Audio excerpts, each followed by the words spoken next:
very rhythmically oriented, and I like playing Van Halen rhythms, and you know, using pinched harmonics and a lot of things, and really my timing is really good. It's spot on, as the British would say, because I'm really into that. My timing has to be there, and I can listen to a drummer for 20 seconds and know if he can groove or not, because you can just hear it. You can hear the feel. I'm so used to great drumming and great timing that it's a real important part, and great rhythm guitar is about great timing. So anyway, enough of that. This next song, I have to admit, I didn't even think I would ever play it. And because it was never written to be a normal song. It wasn't, I mean, I've had videos on MTV and VH1 and all that stuff, and Much Music in Canada and all the other stations around the world and places that play videos. When I was in the band Nitro, I mean, we recorded music specifically for MTV. And so, you know, our music was geared to that, but this song was never meant for that. I've had a great career. I'm going to kind of blow my own horn a little bit here, and because I'm not an egotistical person, and I don't believe when people say you're the greatest or you suck. I don't care what anybody says. I just play what I play and hope for the best.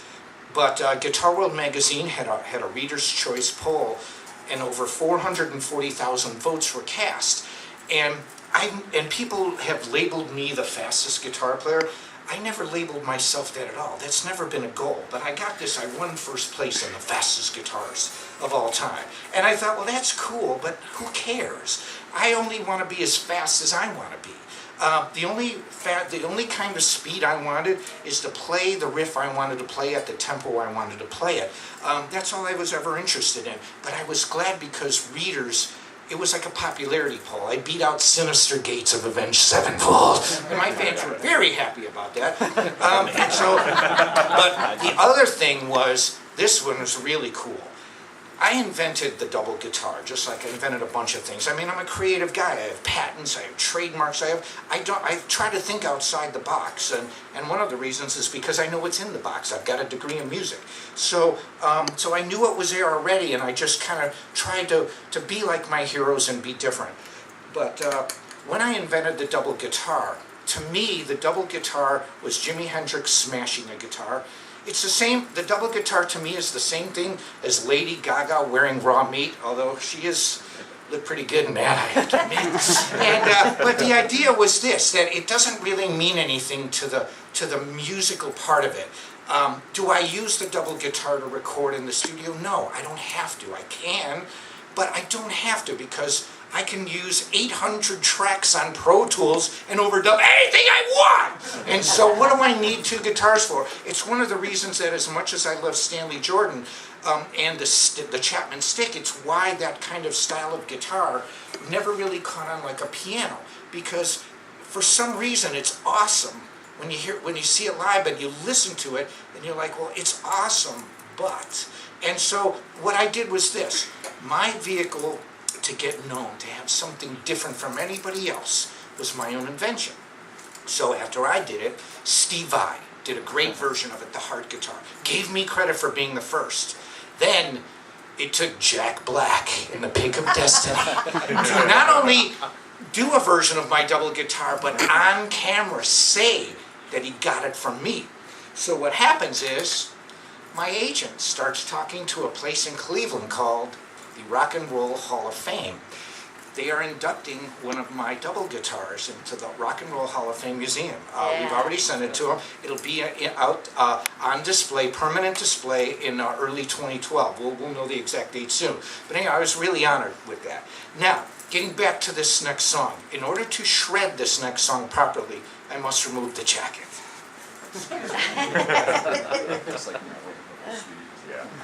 Now, as much as I get all these emails, where do you buy your clothes? You cannot buy this at Hot Topic. I'm sorry. I've only been in one Hot Topic, and once was enough for me. So, this next song, like I said, was not meant to be on MTV. I didn't even think I'd play it. It was a song to help other guitar players because I love performing. I love doing concerts. I love doing guitar clinics. I love all sorts of vehicles to play. I just recently played in Hollywood, California on October 30th, right before Halloween. we had a cast reunion party for a movie I was in called Shock 'Em Dead. I went out there and jammed. It was great. And I just get to do a lot of different kinds of concerts and a lot of different kinds of performances.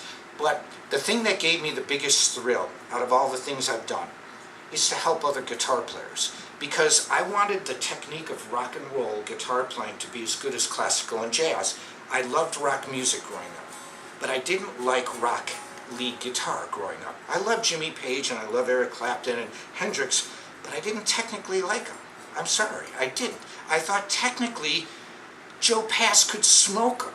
And so what I said was that why can't great rock music have great guitar playing like jazz, gypsy jazz, classical guitar, flamenco guitar, and there's a very good reason for that.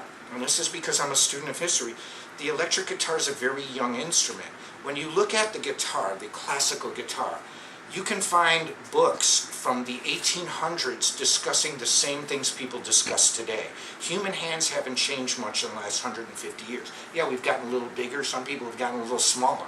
But the idea is that fingers have not grown too much in the last 150 years. So what was applicable back then is still applicable today.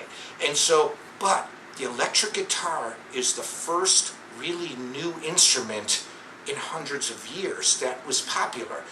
The piano has been around for centuries. The tuba has been around for centuries. The flute, the clarinet, but not the electric guitar, and not rock music. So it just stands to reason that a new guitar, a new instrument, and a new genre needed a little bit of a learning curve to get up to this level. So that's what we did. I felt that when I was starting guitar, I didn't have teachers who could play what I wanted to play because I started using picks called Jazz 3s. And when I released my first instructional video, now this is a long time ago, in 1987, it was the very first shred video ever, and I didn't know that at the time. It was before Paul Gilbert, not saying that these people were not, because Paul and I were in the same local bands at the exact same time in LA. But was the guy who released it first. John Petrucci uses Jazz 3s. You know why? He studied my video, and he told me so. Michael Romeo from Symphony X told me when I met him, he said, man, he goes, your video was a huge inspiration for me. Dimebag told me, he goes, Michael, he goes, I studied your instructional video. And I said, but I didn't show you how to drink Jaeger on that, because I don't drink Jaeger. So, but the idea was that I wanted to help other guitar players, and I released a DVD called Speed Kills, and I wrote a song called No Boundaries. See, the best way to teach is not to use big words. I have a degree in music. I can talk about stretto and counterpoint. I can talk about the development sections and the recapitulation and sonata allegro form. Who cares? Nobody cares. Who cares? Is that good teaching? No, it's just a bunch of big words. I'm like, shut up! And so what I said is make it simple. Like kids, keep it simple, stupid. And so make it easy. And so the best way I knew how to do an instructional video is the easiest way I could, to have somebody watch it. And the thing that I loved about it, this song that I'm going to play, it has over 10.2 million views on YouTube. It was live. There was no editing. There's no audio. You couldn't do it. It was not possible back then. This is live in your face. That's why I love the video format. That was CNN, man. That's the building burning down. It's not photoshopped afterwards or manipulated. It's like, wow, it was real. And that's what I loved about it. So anyway, this song is called No Boundaries. It is track 2. And this is the summation of Speed Kills. This has every technique I wanted to show in that DVD. But first I must assume the shred position. Excuse me. Okay. Let's do it.